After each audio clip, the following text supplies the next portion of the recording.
예, 자 민주당이 오늘 대선 후 첫 의원총회를 가졌죠. 민주당이 부족했다. 그리고 겸손하게 다시 시작하자. 여러 자성의 목소리가 나왔는데 비대위 체제 전환 그리고 신임 원내대표 선출 등 지방선거를 앞두고 민주당의 당 쇄신에 속도를 내고 있습니다. 관련해서 민주당 김경협 의원을 연결하겠습니다. 의원님 나와 계시죠? 네, 안녕하세요. 김경엽입니다. 예, 감사합니다. 진중권 작가 김성애 소장과도 인사 나누실까요? 아유, 안녕하세요. 네, 안녕하세요. 예, 반갑습니다. 예, 자 오늘 이제 대선을 아쉽게 패배한 다음 오늘 첫 의원총회가 있었는데 오늘 분위기 어땠습니까? 전반적으로? 굉장히 이제 충격도 크고요. 예. 아픔이 크지요. 그런데 이제 단지 거기에만 머물러 있을 시간은 없는 것 같고요. 바로 지금 어차피 시급한 이제 민생 문제 그리고 당장에 닥치는 이제 지방선거. 그 시간이 별로 없는 것 같습니다. 그래서 신속하게 당을 정비하고 다시 지금 이제 야당이 될 준비도 해야 되고, 예. 그다음에 지방선거도 준비해야 되고요. 예. 신속하게 좀 대응할 준비들을 해야 될 때인 것 같습니다. 그렇군요. 이제 어제 이제 민주당 지도부가 총사퇴 입장을 밝혔고 비대위 체제 전환까지 결정이 됐는데, 예. 다들 이제 이 비대위밖에 없었다 이렇게 그 부분에 공감을 하는 분위기였습니까? 네, 우선 일단 선거에서 졌기 때문에 예. 책임은 져야 하고, 그래서 이제 당 지도부가 총사퇴를 한 것이고요. 그리고 이제 총사퇴를 하게 되면은 지금 임기가 지금 끝난 상황이 아니기 때문에 예. 비대위 체제밖에 없지요. 그리고 이제 그 비대위도 역시 이제 당헌 당규상에 따라서 구성될 수밖에 없는 거고요. 예. 그래요. 저 친작가님 질문할게요. 예, 윤호중 원내대표가 비대위원장을 맡기로 했는데 이미 김동연 후보가 이끄는 새로운 물결에서 비판을 했죠. 이분이 위성정당 사태를 주도했던 인물이거든요. 그러니까 민주당을 갖다 오늘날의 이꼴로 만드는 주역 중에 쉽게 말하면 전두환 노태우 같은 분인데 이런 분이 앉아가지고 비대위 일을 하겠다라는 것이 그건 굉장히 좀 과한 지적 같고요. 예. 실제로 2018년도 위성정당 사태는 국민의힘이 이걸 시작을 해서 이걸 이제 국민의힘만 위성정당을 하게 내버려 둘 경우에 비례대표를 다 빼앗기고 총선에 패배할 수 있다라는 위기감 때문에 이제 불가피하게 민주당을 선택하는 면이 있었는데요. 예.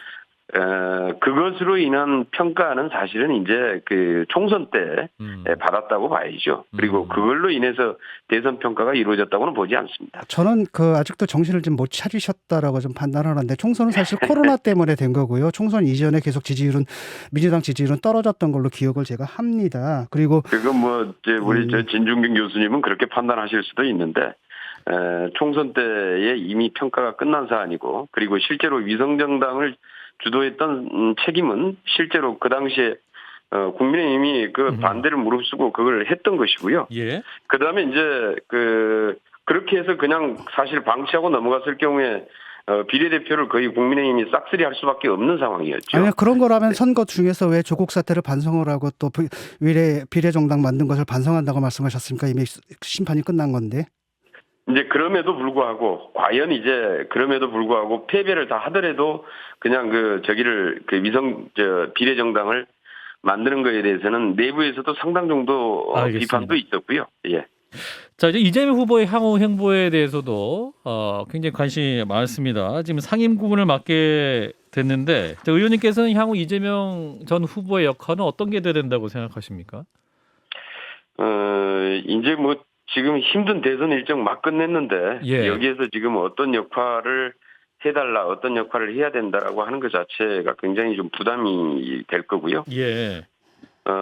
일단 대선 후보였고 우리 당을 대표했고 당원들의 이제 사랑을 받았던 분이기 때문에 예. 일정 정도 당을 위해서 역할을 해주실 걸로 보고 이후에 또 그런 역할들이 있지 않겠는가 이렇게 보고 있습니다. 의원님 예. 지금 갑자기 이제 조기 원내대표 선출을 하기로 돼서 3월 25일에 신임 원내대표 뽑기로 했다고 하더라고요. 그리고 이제 거기에 이제 의원님도 한마평에 계속 오르고 내리고 계신데 출마하실 계획이신 거죠? 지금 어느 때보다 신임 원내대표 역할이 좀 막중하다고 보고요. 예. 특히 이제 또 비대위 체제이기 때문에 예. 더욱 그런 것 같습니다. 그리고 당의 좀 중심을 좀 정확히 잡고 당의 단합을 좀 이루어야 되고 그래서 또 혹시 또 이 원내대표 싸움이 이제 또 계파 싸움의 대결로 가면은 곤란하지 않겠느냐 이렇게 보고 있고 그래서 일정 정도 좀 당에서의 당의 중심을 잡고 당의 단합을 이뤄낼 수 있는 역할이 필요하지 않을까. 이렇게 우선 첫 번째는 좀 생각을 하고 있고요. 그래서 예. 여러 가지로 좀 고민을 하고 있습니다. 그 역할이 있다면 마다하지 않을 생각입니다. 선출 방식 가지고 이제 네. 교황을 뽑는 방식처럼 이제 한다고 이제 뉴스가 나왔어요. 그럼 어떻게 하시는 겁니까? 그게 구체적으로? 그것도 역시 이제 혹시 이게 이제 원내대표 선거가 과열될 경우 예. 그리고 이제 마치 이게 계파 싸움 구도로 갈 경우에 이게 이제 당에 상당한 정도의 이제 혼란이나 당의 분열을 초래할 수 있지 않겠느냐라고 네네. 하는 우려들이 반영돼서 나오는 이제 방안인데요. 예. 뭐 이 전체적으로 그 부분에 대해서는 뭐 특별히 이렇게 크게 반대하거나 좀 이런 입장들은 없는 것 같아요. 아하. 그리고 이제 의견들이 대체로 거기에 대해서 동의하는 입장이고, 그런데 아직 결정이 된 게 아니고 결정은 일단 원내대표 선관위가 구성이 되고 나서 선관위에서 최종적으로 결정 과정은 남아 있습니다. 의원님 예. 그 이제 뽑는 방식 이런 건 사실 국민들에게는 사실 큰 관심의 대상은 아닐 것 같고요. 이재명 후보가 선거 마지막에 이제 정치 개혁에 대한 말씀을 하시면서 예, 위성정당 방지법, 지방선거 중대선거구제 도입부터 시작해서 여러 가지 약속을 하셨고 네. 민주당도 자체 정치개혁 특위였나요? 뭐 통해서 3선 이상 연임 금지부터 시작해서 여러 가지 안들을 지금 내놓았는데 이게 대부분 입법 사항이라서 원내대표가 조금 책임지고 끌고 갈 부분이라고 봤거든요. 이런 데 예. 대해서는 혹시 어떤 입장이신지도 좀 궁금합니다. 정치개혁 약속은 대단히 중요하고 그 약속도 중요하지만은 반드시 정치개혁은 필요하죠. 예. 그리고 그것을 위한 사실 제도적인 정비가 있어야 되고, 이제 뭐 대선에 사실 패배해가지고 이제 통합정부 구성이나 이런 것들을 주도할 수는 없지만은, 네.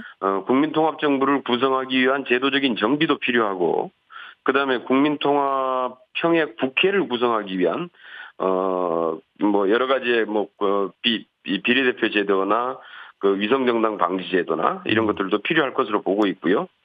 그다음에 이제 여기서 사실 조금 더 고민을 하면은 국민통합을 위한 개헌, 뭐 대통령 4년 중임제랄지 결선 투표제 네. 이런 등등까지 함께 고민을 해야 될 것 같다고 생각을 하고, 제가 만약에 여기에서 역할을 하게 된다 그러면은 이런 부분들은 아마 저뿐이 아니라 누가 맡더라도 마찬가지일 것 같은데요. 예. 이 정치개혁의 약속은 약속대로 일단 추진하고 가야 된다라고 생각을 하고 있고요.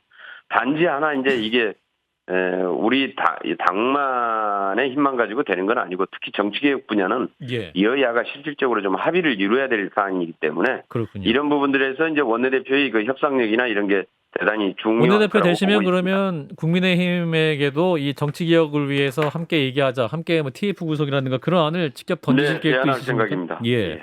또 관심 가는 게 6월에 지방선거가 있지 않겠습니까? 그 정치 예, 개혁 예. 내용 중에 지방선거 중대선거구제로 하겠다라고 이제 공약 내용이 있었는데 이 부분도 그럼 의원님 고려하십니까? 지금 기초의원 중대선거구제는 일단 당론으로 결정이 됐는데요. 예. 이거 역시 이제 이 여야 간에 사실 이게 합의를 해야 될 사안입니다. 그런데 지금 이제 지방선거가 얼마 남지 않는 상황에서 실제로 어떨지는 좀 모르겠어요. 그런데 지금 이게 신속하게 합의가 된다면은 예. 추진이 될 수 있을 거로 보는데, 예. 그렇지 않으면 워낙 지금 시간이 많지 않아서 저희도 사실 이게 어떻게 될지 좀 사실 좀 그렇습니다. 예. 그래서 민주당이 절대 다수석이기 때문에 이제 합의 안 하시고 정말 강력한 의지를 갖고 있으시면 또 강하게 할 수 있는 상황 아닙니까? 그렇다고 뭐 다수의 힘만 믿고 그렇게 해서 밀어붙일 사항은 아니고요. 특히 정치개혁 문제는 예. 그럴 사항은 아닌 것 같습니다. 가능하면은 정치권 전체가 합의를 볼 수 있도록 해야 되고요. 이게 룰이기 때문에 예. 그렇게 가야 된다라고 봅니다. 그 윤석열 당선인도 중대선거구제 뭐 어떤 차원의 중대선거구제를 말씀하셨는지 모르겠지만 그 부분을 이제 언급한 적 있지 않습니까? 그런 부분들에 대해서 만약에 좀 여야가 예. 신속하게 합의할 수 있다 그러면은 저희들도 굉장히 좋을 것 같습니다.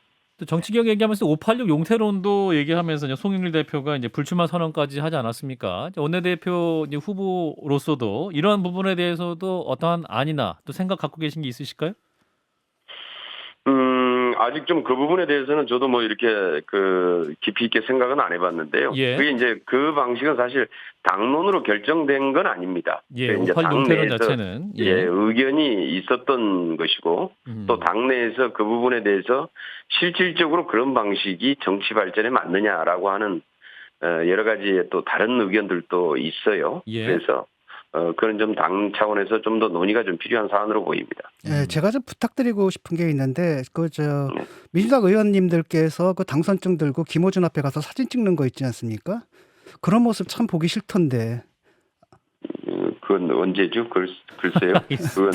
그건 언제입니까? 그건 저는 잘 모르겠습니다. 예, 알겠습니다. 네, 이제 본 적이 없어서 이번 예. 대선에서 이제 아까운 패배였지만 그 이재명 후보의 득표 결과를 보면은 20대 여성의 득표가 많았습니다.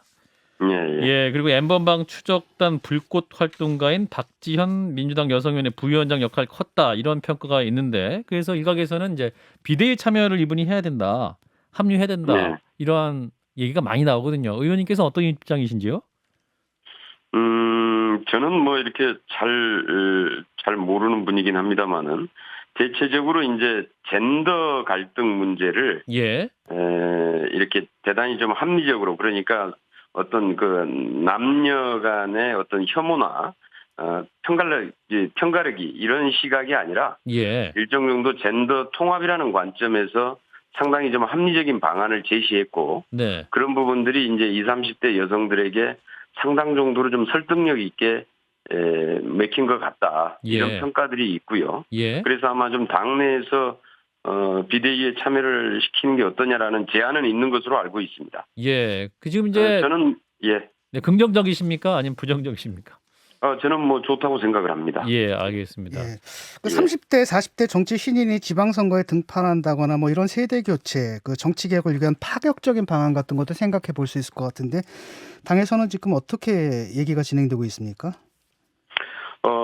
이미 지금 뭐 이 지방선거 관련해서는 이 관련된 당헌 당규가 우리는 1년 전에 다 정비하도록 돼 있습니다. 예, 그래서 이미 다 정비가 돼 있고요. 예. 그래서 거기에서 실제로 뭐 인위적으로 뭐 어떻게 이 당 지도부가 누구를 제외시키거나 뭐 누구를 갖다 인위적으로 포함시키거나 이런 경우는 이제 극히 당 차원에서 필요한 전략 공천이 아니면은 실질적으로 그렇게 되기가 어렵게 돼 있고요. 시스템 공천 형태이고 그래서 후보 검증 과정을 거쳐서 실질적으로 다 시스템에 의해서 공천 과정들이 이루어지고 경선 과정들이 이루어지기 때문에 예, 그게 사실 인위적으로 이루어지기보다는 그런 과정에서 이제 좀 그 약자들이 있지 않습니까? 청년들이나 이런 장애인들이나 이런 부분들에 대해서는 경선이나 이런 공천 알겠습니다. 심사 과정에 과감하게 가점 제도를 도입해서 보완을 해서 실질적으로 그 중에서도 한 번쯤은 또 이 능력이나 자질 이런 것들이 이 검증될 필요도 있고요. 그래서 그런 과정을 통해서 능력이 있으면은 언제든지 실제로 진출할 수 있는 길들을 열어놨기 때문에 지금 갖다 지방선거 지금 얼마 남지 않는 상황에서 이 룰을 갖다 변경하거나 이래버리면은 또 다른 또 혼란을 또 초래할 수 알겠습니다. 예. 하나만 더 여쭐게요. 그 대선에서 패배하지 않았습니까? 뼈아픈 패배를 좀 당하셨는데 지금 당에서는 또 이게 또 진 게 아니다. 사실상 이긴 거다. 뭐 이런 흐름도 나오고요. 아니요. 하지만 그건 아니에요. 예. 그건 아닙니다. 일단은 진 거지요. 예. 당의 대대적인 예. 혁신이 없으면 국민들 선택을 다시 얻긴 상당히 힘든 상태거든요. 그래서 이번 지방선거에서 국민들 마음을 돌리기 위해서 당이 어떻게 변해야 되는가 또 이런 당의 예. 혁신을 위한 방안들은 어떻게 예, 진행되고 그 얘기 있는지 짧게 궁금합니다. 듣고 마무리하겠습니다. 네. 예, 대체로 뭐 선거 패배하면은 뭐 혁신한다고 그러면서 막 한두 사람 뭐 물갈이 뭐 내지는 이런 걸로 해서 뭐 끝나고 뭐 이러는데요. 예, 그런 뭐 정치쇼 형태보다는 실질적으로 예, 당이 좀 더 시스템화되고 선진적인 현대적인 정당이 되고 그 시스템 정당 속에서 이런 것들이 검증되고 관철이 되고 그렇게 해야지 정당 정치는 발전한다고 보고 있고요. 알겠습니다. 예. 예. 예, 그런 부분에서 원내대표가 되시면 노력하겠다 하는 예. 말씀을 듣겠습니다. 네, 의원님 말씀 예, 고맙습니다. 예, 감사합니다. 네, 민주당의 김경협 의원이었습니다.